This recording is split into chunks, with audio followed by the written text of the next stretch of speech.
Doa bukan hanya kewajiban keagamaan, doa adalah percakapan yang menandai hubungan yang manis atau hubungan yang sehat.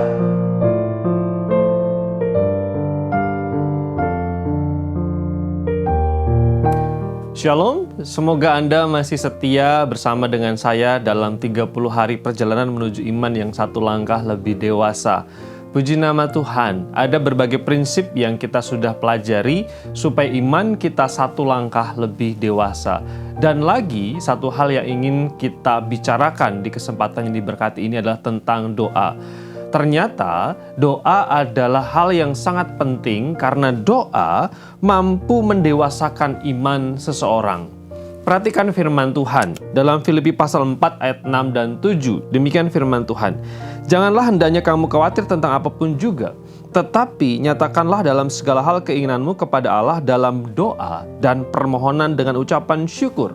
Damai sejahtera Allah yang melampaui segala akal akan memelihara hati dan pikiranmu dalam Kristus Yesus. Kalau Bapak Ibu dan Saudara semua punya anak kecil, betapa anak kecil itu senang cerita dengan orang tuanya. Apapun yang dialami dia cerita, ketakutannya, pengalaman baru, kebahagiaannya, tantangannya, bahkan hal-hal yang mungkin mereka sedang gumuli, yang mereka sedang rasakan dalam hati, mereka dengan begitu terbuka cerita dengan orang tuanya.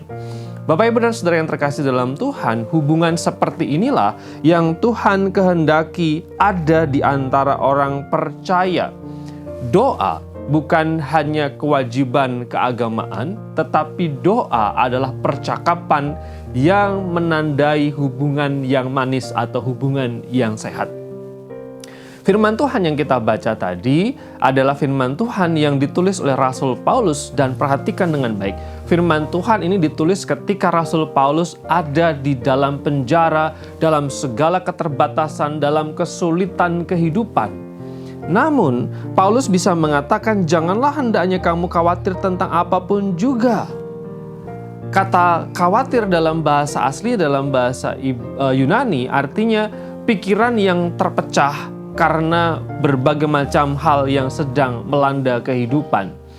Pikiran ini, kekhawatiran ini akhirnya menyerap energi, lalu kemudian menyita perhatian, lalu kemudian memupuskan pengharapan, dan sering membuat seseorang lupa bahwa Tuhan sedang memegang kendali dalam kehidupan. Bapak, Ibu, dan Saudara yang terkasih dalam Tuhan Yesus Kristus, Paulus tidak sedang mengatakan bahwa orang percaya tidak punya masalah.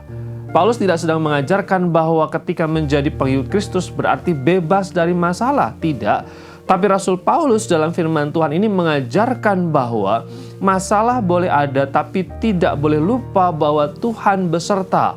Ucapan syukur yang dihubungkan dengan doa adalah tanda bahwa Tuhan setia di masa lalu kemudian kita mengucap syukur karena kita percaya Tuhan akan menolong kita di masa yang akan datang.